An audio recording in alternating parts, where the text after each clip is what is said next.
never talk about a chopper or a key, motherfucker. How a nigga sound so clean when he pull out his piece and fuck the mouth of the beast like that. Woo. Yeah, man. I move at night so much you swear I was a truck driver. You know, it's a 24-hour type of thing when you're empire building and you are navigating and negotiating different dynamics of people, you know, within your cipher and within your orbit. You know, when you're negotiating, navigating peace, Spencer, what you doing up so late, man? Probably at work, actually, knowing you. Probably at work. But, yeah, I don't know. Something made me just hit the live button. I'm on the highway, doing what I do, as always, driving through. And night nurse. Is that short for night nurse? Night nurse Nikki? The reason I asked is because I was just listening to Gregory Isaac, Night Nurse. So I'm curious. Yeah, man. A lot of times, man, things get done at night because things are cooler. You know, like the phone's not ringing as much. People are not pulling. There's not so much obligation and whatnot. Oh, it is. Look at that. Look at the synchronicity there. I swear I was just listening to that song. I just had it on. Gregory Isaac's Night Nurse. But yeah, man, you know, moving at night, this work can be rugged. And a lot of times the daytime is when things are most difficult to get things done. You know, and it's a different frequency and vibration of people who move by the moon.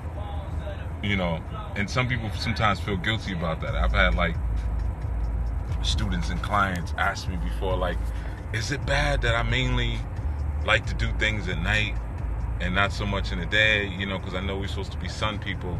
Not necessarily, because we're moon people. And ultimately the moon is reflecting that sun energy anyway, man. You know what I mean? But definitely at night, man, like I said, things are calmer.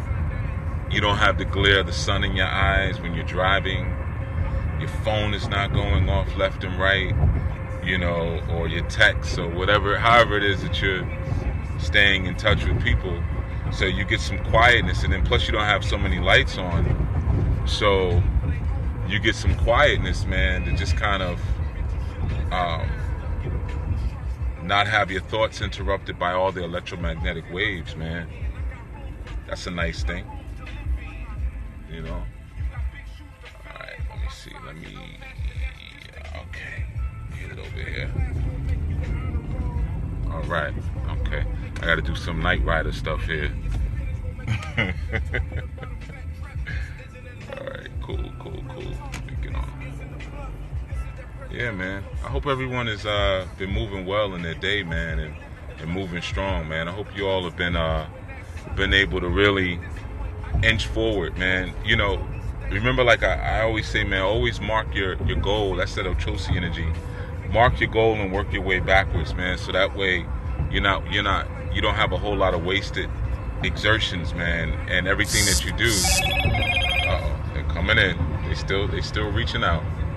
And everything that you do is imbued with the vibration and the psychology and the breath of your actual purpose. You dig? You know, a lot of times we just end up spinning our wheels. Zach is up too, tagging, and they texting me, WhatsApping me. It's 1:15 a.m. You would think there'd be some solace. Okay, all right, okay. But yeah, man, yeah, sometimes we end up spinning our wheels, man, because of the hesitation from all those stutter steps. And we know what we want. We know what we want to have, but we start creating all of these steps in between that are really unnecessary. And if you just start walking towards where it is that you want to be, what happens is that the path appears before you. Like, because the path and the road is created as you begin to walk on it. You know, it's not created. You got to find it. West Coast living, huh, Zach? Let me see. Yeah, you're 3 hours behind. So, what is it? It's about 10 o'clock. over there. Okay, so yeah, it's still a decent hour for all of you back there. So yeah, that makes sense, man. But let me see which way I want to go. Yeah, I'm gonna go this way. But yeah, man, a lot of times when we're trying to get things done, like I said, we create a whole lot of unnecessary stutter steps between where we currently are and where we want to be. Right, yeah. But oh man, I don't know why he seems to be confused. Okay, I'm gonna have to resolve that later. I got some employee confusion going on. You know, sometimes they try to be slick, man, and they you know, some of the contractors that I hire, because a lot of them are hourly, so they try to be slick and act like they're confused when I give them something to do so they can stretch it out. You know, I'm gonna start paying them some of them by the project. That's what we're gonna do. We're gonna switch this thing up and get some integrity out. Zach says the freaks come out at night for sure. But freak is so relative, though, right? What's really a freak? How freaky how freaky do you have to be to become a freak? You know, I got a good friend of mine, man. Really, it's like more of a brother. I remember the night before he got married, we were talking, and I'm running him through the, you know, what to expect and all that. And he was like, "Look, man, I ain't doing none of that freaky stuff. I'm just doing missionary. That's it, regular." Well, he called it regular. I'm just doing regular. I was like, "What's regular?" "Missionary. I ain't doing all that from the back and all that nasty stuff." It's like, oh, okay, wow. So you know, being a freak, I guess, is relative in many senses. But yeah, man, what do you say? I want to see if all the whores really go to heaven. Absolutely, man. Absolutely. Yeah, people riffing. I don't know if you guys saw my Facebook today, but well, not my Facebook, but actually the Sedula House Facebook, but I had to chime in on something. Because, you know, a lot of times people lack listening comprehension, man. You know, you got certain people that can brag about being in a certain space for a long time. You know, like in school, you get participation awards.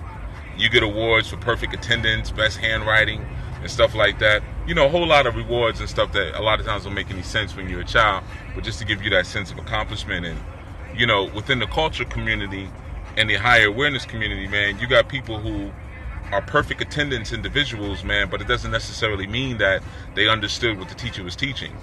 You know, so you can go to school every day, not miss a day, never have a sick day, you know, never call out, never be late or anything, but then sit at your desk and not know what the heck is going on. And, you know, when I start doing projects like All Whores Go to Heaven, and sometimes even when I make some of the other statements that I make, you start to really see who's just a perfect attendance individual and who's actually got some reading and listening comprehension skills. So people will show up and say, "Hey, man, I've been here for 10 years. I've been following you for 3-4 years. So what? You know, yeah, you get the attendance award. Congratulations. You know, here." It's a nice little wood plaque. Comes in a nice little wood plaque, and it's got embossed writing, you know, and it's laminated, you know, and there's a little certificate on the front, and you can hang it up. It's even got hooks on the back where you can hang it on your wall. Now sit down.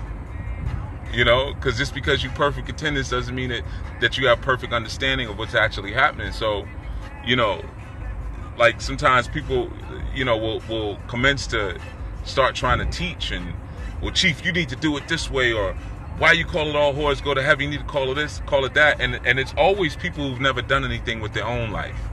They got the most guidance on what you need to do with yours, and you know, people who have never been anywhere can't take you anywhere. You can only take me to the highest you're going to be able to take me is either the highest you've been or the highest that you can envision. But you got to have a clear mental imaging of what you're imagining. You know, and if you can't even understand the basics of what's being put in front of you, then you're really not qualified to start criticizing and critiquing and advising, especially if your advice is unsolicited. That's a problem a lot of people have, man. Like, some people just don't know how to hold their peace. You know, like I have a personal thing with people who like get on other people's social media accounts and start talking. For one, without introducing yourself, I think it's very rude, and it's probably just the old man in me, and I'm cool with that. But I think it's rude to get on somebody's thread and be like, wait a minute, boo, boo, boo, boo, and start talking. Or to commence to instruct them on something and they didn't ask for your instruction and you haven't even qualified yourself as being credible enough to give them instruction. It's like trying to tell the president of the United States how to run the country, and you never been class president, you never ran a organization, you might not have even ever ran a household, you ain't ran nothing. So you don't even understand the intellect and the skill and the strategy that it took for the individual to get there, let alone to maintain the position and to maintain balance. You don't have that brain inside of you. So then you're just not qualified to critique, no matter how passionate you feel about it, man. You know? So yeah, man. Zach says, yeah, I heard you but not listening. Right, exactly. You hear it like it's noise in the background, but there's no listening comprehension, man. That is so rife in the conscious collectives, man. I've been seeing that more and more. And it always hurts me, not hurts me, but it always feels a little awkward when you see it with people who you've worked with. And what I mean, like, let's say I might do a program with someone or share a stage with someone, and I'll break down something that they're actually doing, but I may not know that they're the ones doing it. I may not know that they're the ones perpetuating it.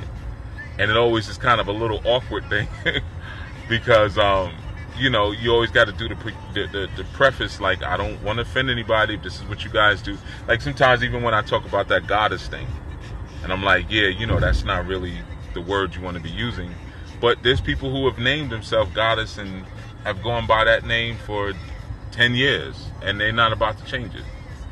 You know, so it's always awkward. It's like, should I teach this or should I just let it be? But of course, my thing is always, no, tell the truth. You know, tell the truth.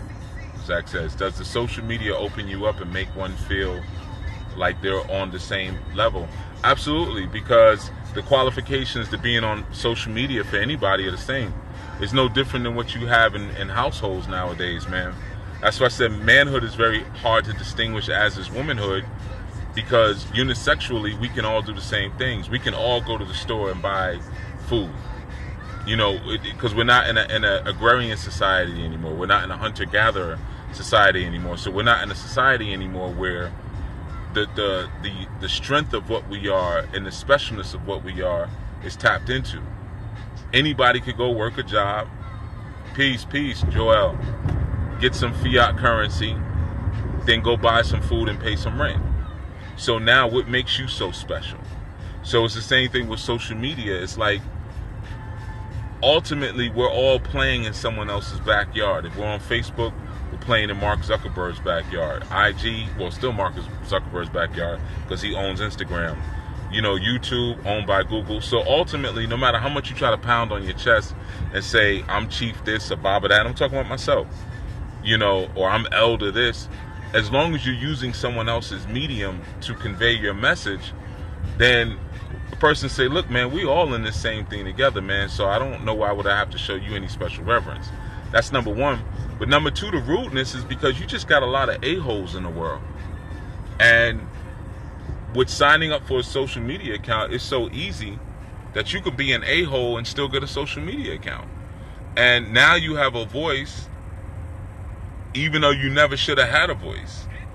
You know, some people are not supposed to have voices, man. Some people, you know, you have to earn. What the heck is on the side of the road?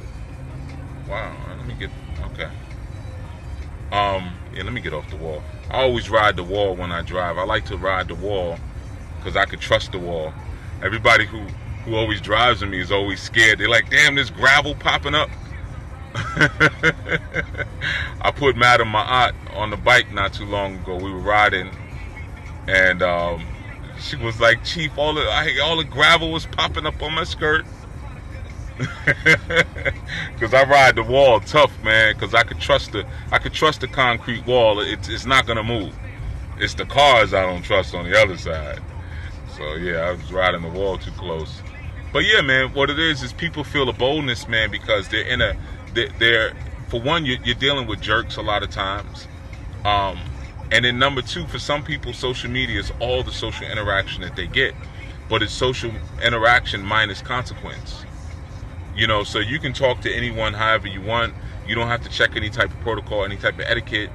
And at the end of the day, you know, what's the person going to do about it but block you? And then once they block you, they just give you something to talk about to make yourself more interesting, because now you can go on somebody else's page or group and say, yeah, so-and-so blocked me. And it makes the person who blocked you on some levels look a little petty, depending on how it's expressed. So, man, that's the deal with that. What's it say? I saw something here. American Guru.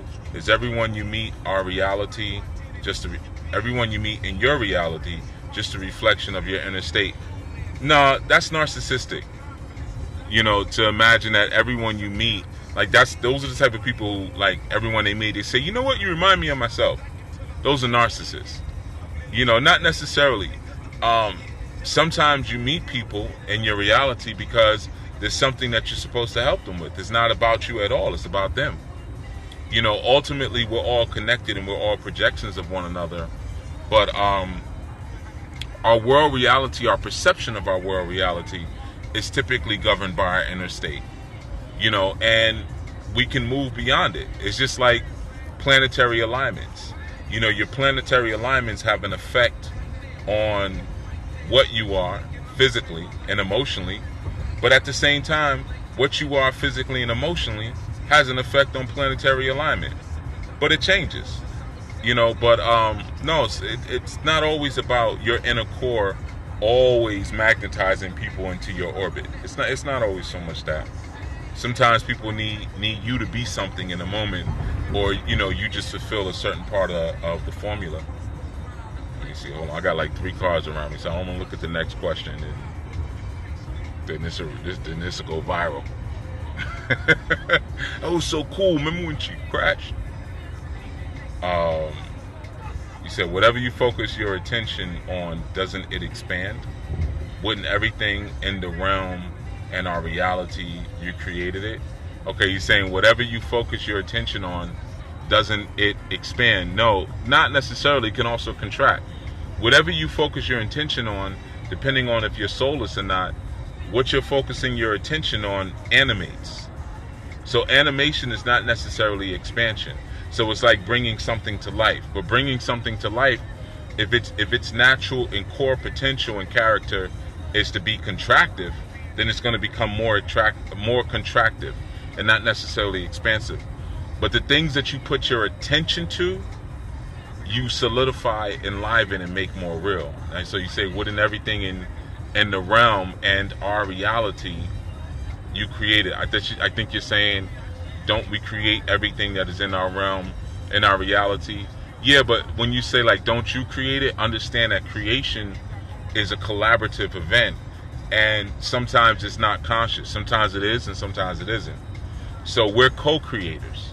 You know, like right now, me and the people who are on this live right now, watching me drive in the dark along the highway, we're co-creating an experience.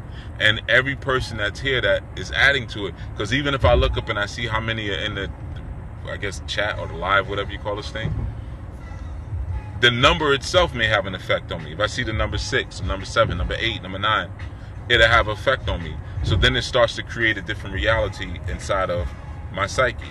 So ultimately, we're all co-creators. What's the next one say? This is turned into a class. Westchester girl, huh? What part of Westchester you from, girl? Yeah. Peace, Johan. Peace, Herbal Organics. Yeah.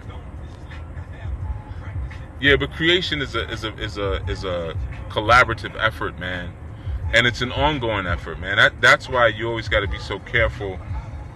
You know, when people, like, especially with children, when they feel like their conception is the end of their creation. And that's not the case at all, man. It's a collaborative effort, and what happens is after you have children, you are creating each other. Your child helps to create you as a parent, you know, as a mother, as a father. You help to create them as a child, you know. So again, it's always co-creative.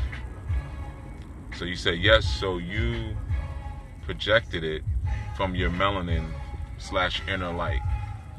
Well, there's other places Let me turn this down. I don't want y'all to hear my bad people music.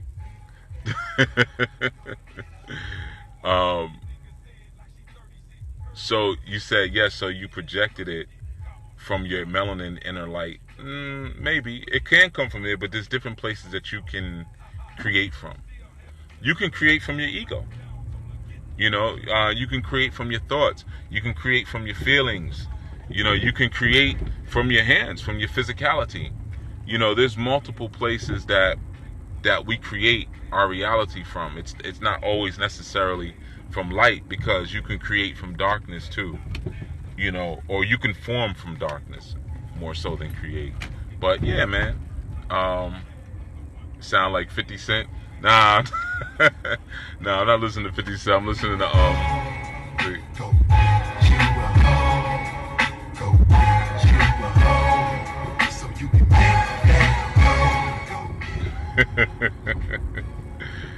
That's what I'm listening to. But don't you listen to it. Yeah, exactly, Joel. You can create from your fear as well, which is like creating from your ego. You know, because remember, the food of the ego is fear and history, and it's charged by offense. Those three things. It needs offense to activate and wake up.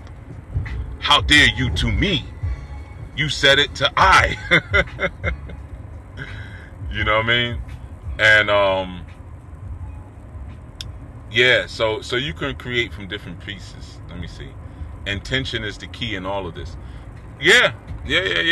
Intending, you know, but again, there's conscious creation, there's unconscious creation. So willfully you're using your intention, we would hope. You know what I mean? But you can create without intention, and that becomes destructive. You know, and sometimes people through motivation, they will persuade and they'll guide your intention. You see, so you're not really injecting the end into your intention. Your intentions are being manipulated, if you will. You know what I'm saying? Yeah, man. Okay, what's it say? American Guru. Okay, thanks. Is there a danger? You turning this into a freaking class. Okay, thanks. Is there a danger? Hold on. Wait up. It's going up. I'm reading slow because I'm driving here. Is there a danger or problem to take from all different systems, Kabbalah? Well, our new spiritual training and our new nation, that's how I teach. I teach from different systems. So what you're hearing is from different systems. There's no danger in it, other than sometimes people tend to skim, right? So sometimes people, they're quick to pull from different systems, but you have to understand the basis of those systems first. You know, like, and I get that a lot, man. Like, again, everybody thinks I'm the Orisha guy, even though, those, you know, that's what I deal with, but not primarily. You know, there's other systems I deal with, but hold on, man. Where's the spot at? Okay, all right. Let me turn it down. See, this is real right here.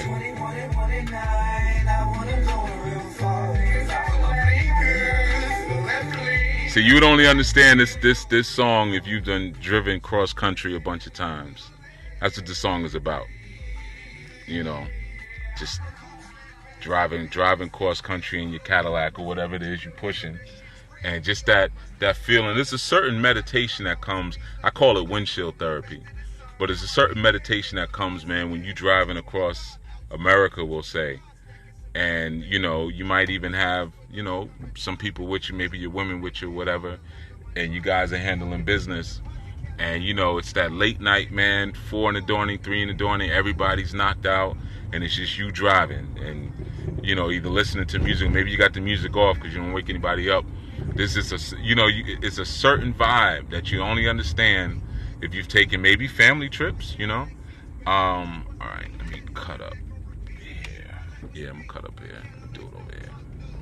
You know, you'd only understand it there, man. So what was I on? Because I was trying to watch them potholes in that turn. Creation without intention creates destruction. Yeah, but you can destruction's not bad. You can intend destruction too. That's cool. You know, creation without intention manifests chaos. You know, but again, it's a little more layered than that. Zach says, can melanin be programmed? Absolutely. It's programmed all the time. Look at melanin like Play-Doh. Like it's just clay. Look at it like clay. You know, yeah, you can leave imprints on it, you can wipe it, but it's like clay. It's like what's the dude? Carnage from Spider-Man. He has a symbiote on him, and you know, when he gets that black symbiote on him, he gets more powerful, but it also starts to kind of make him a little crazy. That's what they're actually talking about, is melanin. You know, so yeah, it absolutely can be programmed. And you said, where would it hold that code of fear and history? Subconscious, in the dark space. You know, it holds it down into the subconscious. But hold on 1 second. Yeah, holds it down in the subconscious, man. Peace, Flavia. As far as where that fear is, but remember, like you said, where's that code of fear and history? Fear is inside of the history. You see, because your history is an illusion, really, unto itself, because you really only have the moment. But we conjure up this idea of a history that we have, and then we implant our fear inside of it. And sometimes we create a fictitious history. Like somebody will say, well, I would never drive cross country because somebody might attack me, or what if this happens, or I'll break down on the side of the road. And usually if we're trying to have a more logical conversation, the first thing we'll ask is, well, has that ever happened to you before? We're looking for history. And the person will be like, no, but. So they've manufactured an artificial history in order to have a place for their fears to be cradled and held. So the reality is that fear stays inside of the history. The history is held inside of the subconscious. So your job is to go into programming, and you can even program your actual active. Oh, what's all these red and blue lights up front? Yeah, I ain't messing with that. Let me. I'm gonna cut. Oh, it's too late to be hard turn. Damn. Oh, hard turn down to do not enter. Okay, all right. Let me hurry up and get off this block. Damn. Where am I? Nighttime adventures with Chief, right? All right, let me cut up here. This looks, damn, this feels like this, I'm going into an ambush. I saw a bunch of red and blue lights, point checks, man. I don't play. I don't know. It might not even have been a point check. Could have just been some construction. But I don't play with point checks, man. I had shared in one of my IGs one time when I got into a situation with cops. It was actually at a point check. It was an illegal. Well, all point checks technically are illegal. I found that out after spending, some time in Rikers behind that situation. And then my attorney was like, well, why did they stop you? I said, point check. He said, well, that's illegal. I said, ain't that interesting? That was a long time ago. I mean, we're going over 20 years back, But, yeah, that's where it's held. Let me go to the next one, man. I know I'm moving all around. So, haha, is always a class. Yeah, no doubt, right? No doubt. That's cool, though. I don't mind. I like teaching, man. As long as people are listening and applying, it's all good.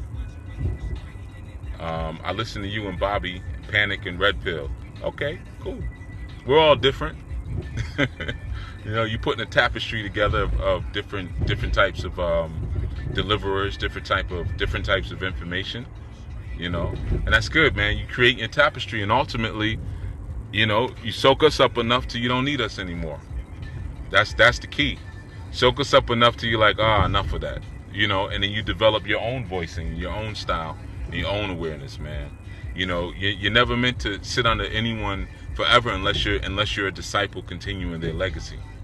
So that way when they die, those teachings can continue forward. You said, what am I listening to? Night Nurse? I don't know. You seem like a nice sister. You don't want to know. Yeah.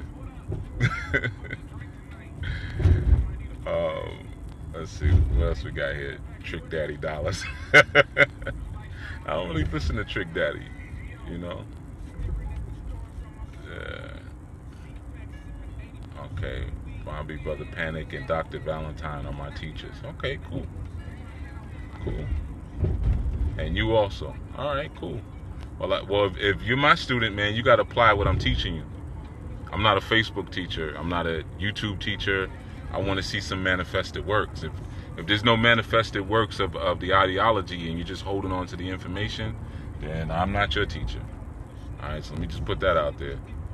All right, I got to see everything that I give and everything that I offer is for the betterment of the collective, not the individual, not for personal enrichment. Because that's easy. If you just want to enrich yourself personally, man, just get some dough, get your bread up.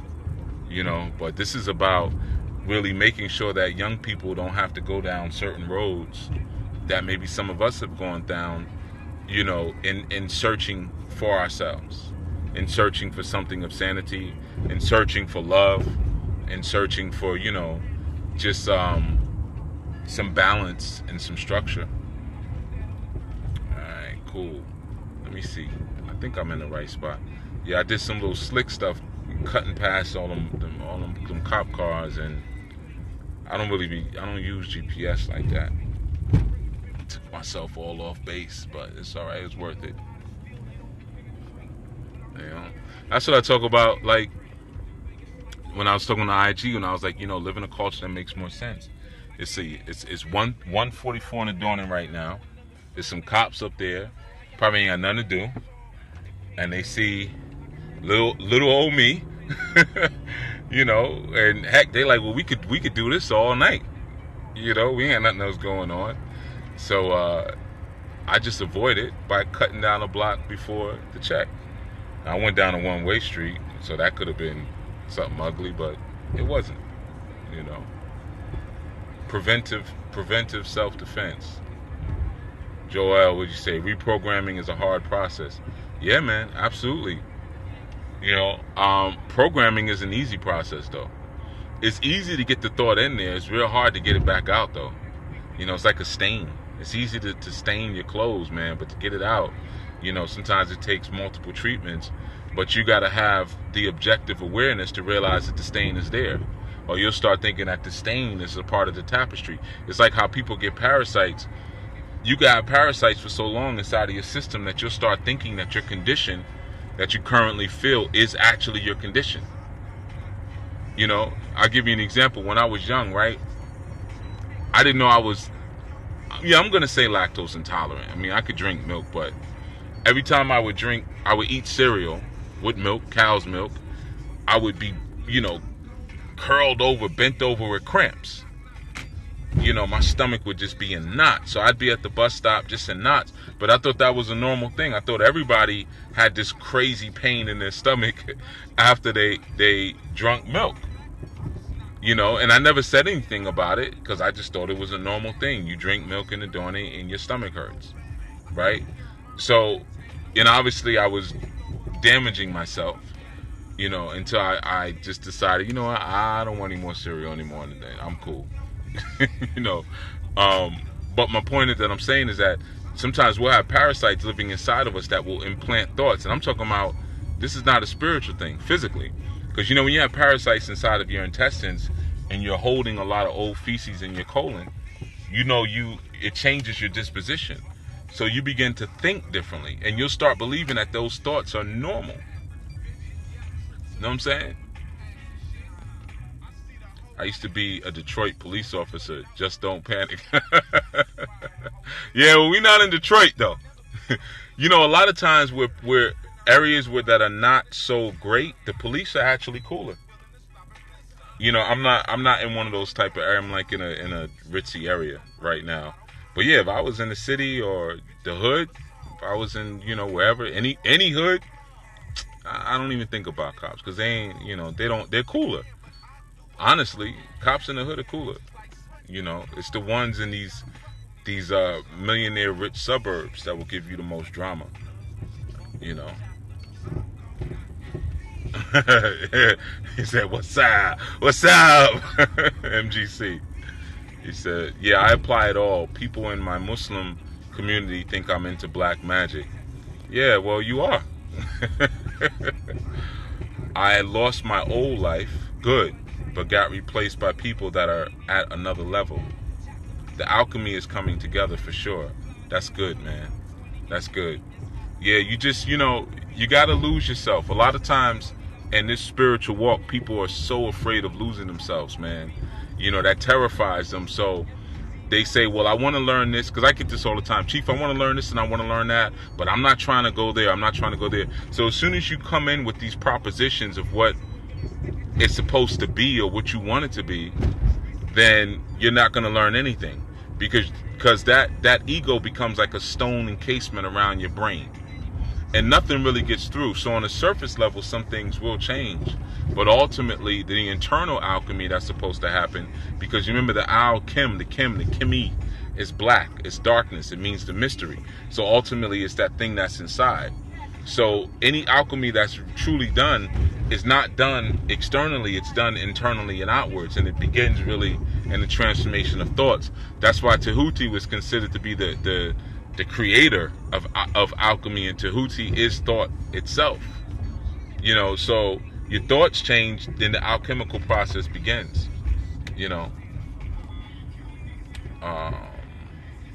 Zach, why are so many scared to evolve said culture, but rather try to relive a dead one? Well, I don't want to go over here.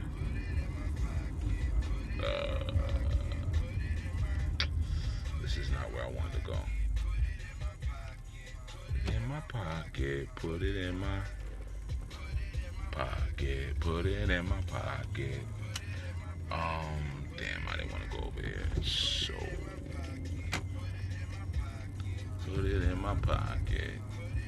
Give me a second, y'all. In my pocket now. Everything, I'm a switches, man. All right, so let me go over here.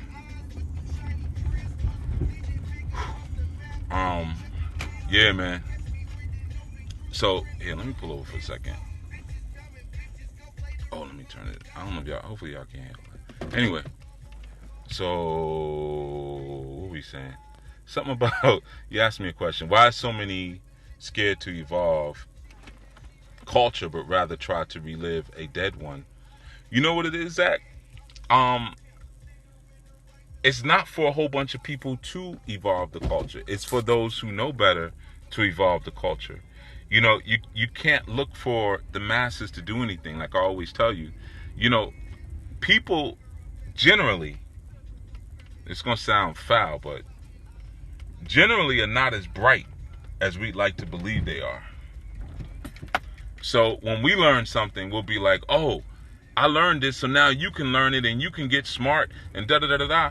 And half the time they don't even understand what the heck you're talking about. So it's not that they're like purposely like, I don't want to evolve the culture. It was revealed to you because that's what you're supposed to do. You're supposed to evolve the culture, man. So don't look for many people to do anything. If you understand it, it's purposeful that you understand it. So that means you need to move on it. Don't worry about what other people understand or don't. It doesn't, because ultimately, man, like I said, we live in a very sick culture, man. So people are not going to be as bright as we would like them to be. That's just the bottom line. They're not going to be that smart, man. And your job is not to just necessarily know everything, but your job is to know how to present it to people who in other instances may not really understand what the heck you're talking about. Your job is to give it to them in a way that they can get it and in a way that they can understand it, and do it compassionately. Yeah, I'm gonna go through your questions real quick before I get off. So yeah, man, a lot of people are not gonna evolve culture, also because they're comfortable with it, man. You know, a lot of people will crystallize themselves in a certain cultural stance because it's the last point of what they could realize. It's just like clothes.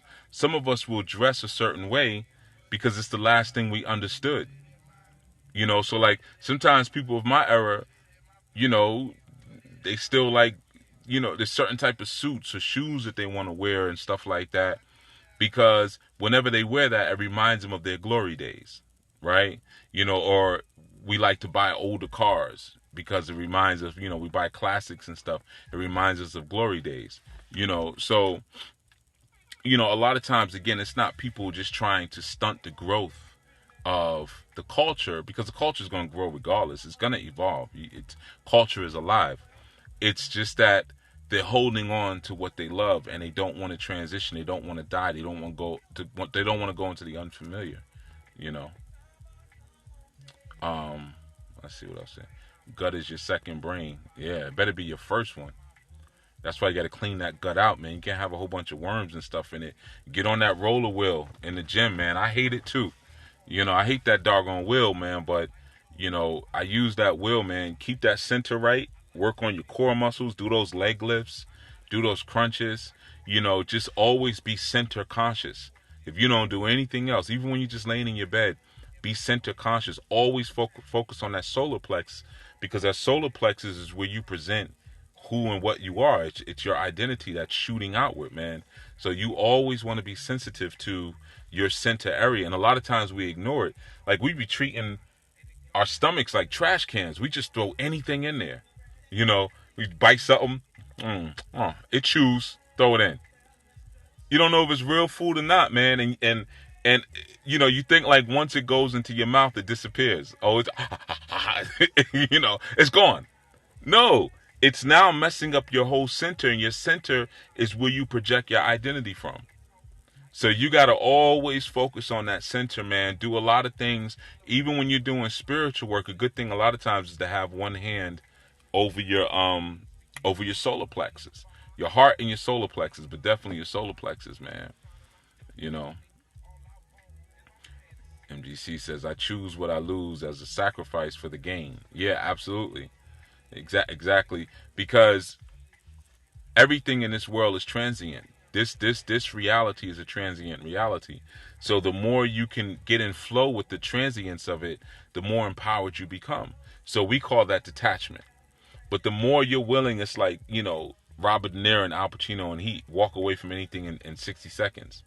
So the more you take on that type of mentality, the more you now are aligning with the groove of what this place represents. This place represents everything. This is the place where everything comes to transform. Everything comes here to change. And when you can accept that and not try to crystallize yourself from where you came, because see, that's being old school. When you're like, well, I'm trying to stay stagnant in my perfection. Heaven is the place of stagnated perfection. So therefore, you're now stuck in your old ways.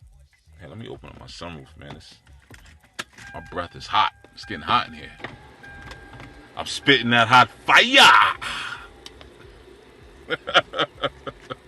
There we go. That's better, man. Golly. So yeah, man, we end up losing focus because we forget that we are in the land of transience, man. You know. What's here?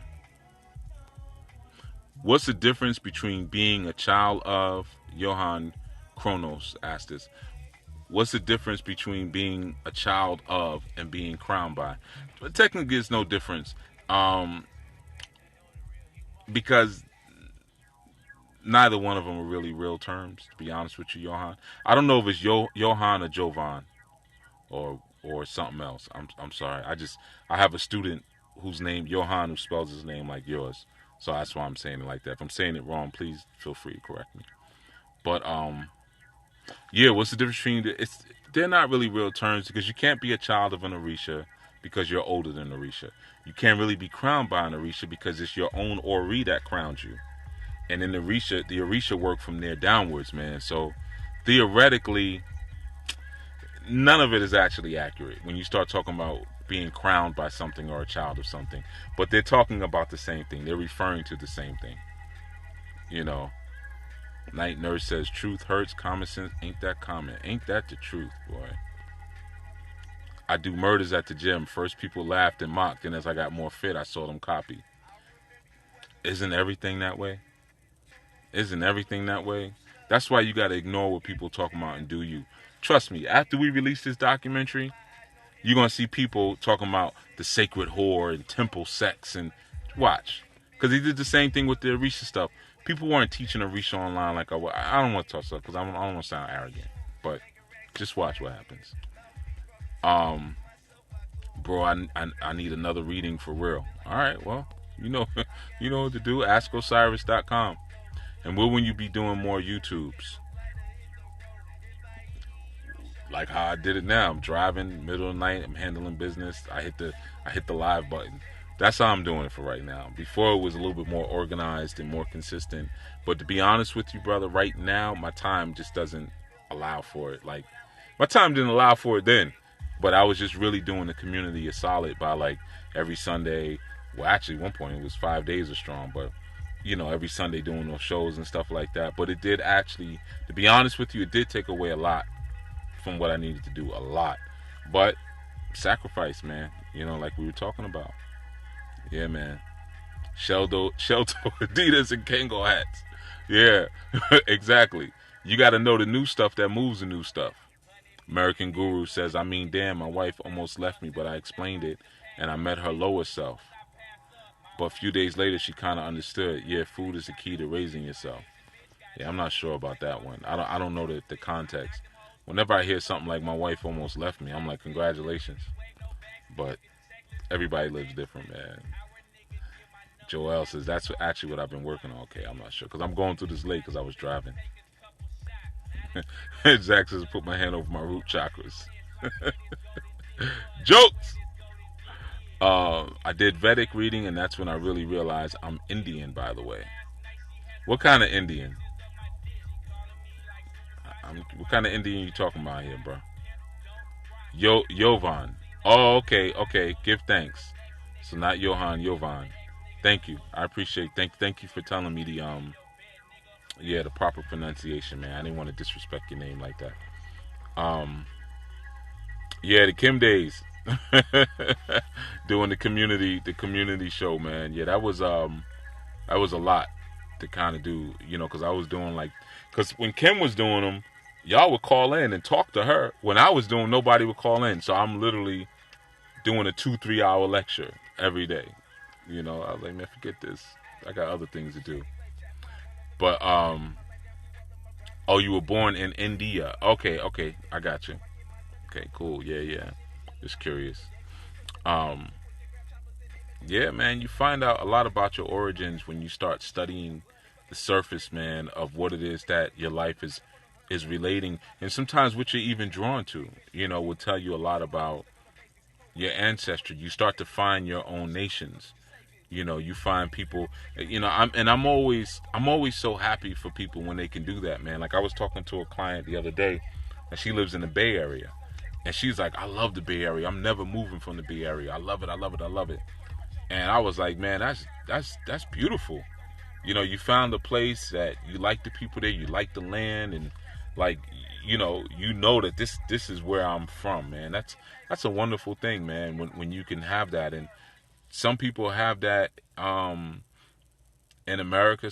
People have that out of the country. Some people are a little bit more nomadic. You know, but either way, man, it's a wonderful thing. You know, Kim and Anwar going hard. Yeah, Anwar was really, really helping to keep those sessions going, man. You know, he's a good dude. You know, it's all in those segments, though. Seeking, you shall find. Exactly. All the information, you know, I think that loopiness is starting to catch it. You know what happens when I get loopy? So yeah, there's a lot of information in those segments, man, but when you're talking to people who feel entitled, they don't want to comb through them. But a real student will comb through anything, man. Anything. Comb through the garbage to get some notes to put back together to figure out what a teacher was saying. But things are so easy nowadays. Easy come, easy go. Sometimes those hard-won lessons, man, are the ones that really stay with you. You know? All right. Yovan says, Madafa says, Omo Yemonja. but I'm crowned Obatala, so I wonder the difference. What kind of system was that? Was that Lukumi? That sounds like some Lukumi stuff. Um, do you know anything about the Akan tradition? Oh, absolutely. Yeah, yeah. I know a good amount about the Akan tradition. MGC just caught a deja vu. You must have been traveling. That's why. When you have those deja vus, it's because you had a moment where you bent time and space, you know, and you went to that other realm where you're aware of everything at all times, everything that ever was, everything that ever will be, because time has disappeared. So then when you come back down and then you catch up to the moment, oh, deja vu, but it already happened. You were already there. You know, Chief got me moving out here, moving different out here. I will so. Yeah, man. I definitely hope so, man. Okay, Yovan, you said Lukumi. That's what I thought. Yeah. I can't rap, man. Lukumi, they do something a little different, man. You know what I mean? That's all I'm gonna say. So I'm not. I'll say this: I'm not qualified to speak on it because I'm not. I wasn't brought up in the Lukumi system. All right. So yeah, I'm not really qualified to speak on that. Because they do it different. You got a child of this crowned with this. You got your mother's this, your father's that. So it's a little different, you know. American Guru. I believe the harder life was struggles, it's light. Just have to transmit it, use it for manifesting. Yes. Well, the manifestation is already there. But yeah. I agree. You know. Yeah, I agree. You know, sometimes those hard struggles that you go through, I mean, you go through them for different reasons, you know, so I don't always like to co-sign everything, because sometimes we struggle because we're not in the flow, because the reality is, you don't have to struggle all the time. You only struggle when you seek to evolve what life is. But when you learn to go with the grain of life, and the natural grain of life is evolution. Natural grain of life is growth. When you're going with the growth and evolution of life, then there really is no struggle. You just go with it, man. But when you start holding on to things that you feel like you can't be without, or you can't lose, or people that you can't be without, that you want to hold on to your life forever, then what happens is that now struggle begins, because you know, struggle is always going to begin when we come into a place where we start to mature in age. That's why, again, in Yoruba, Ese, which means legs, also means struggle. Because when you start moving and walking upon the earth, that's when the struggle begins. Because the earth represents the convictions, the egos, the things that we hold on to, materialism. So once you start getting a sense of materialism, then yeah, you're going to struggle, you know.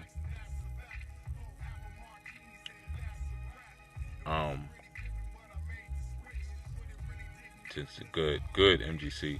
Said you've been focused on your inner work. That's good, man.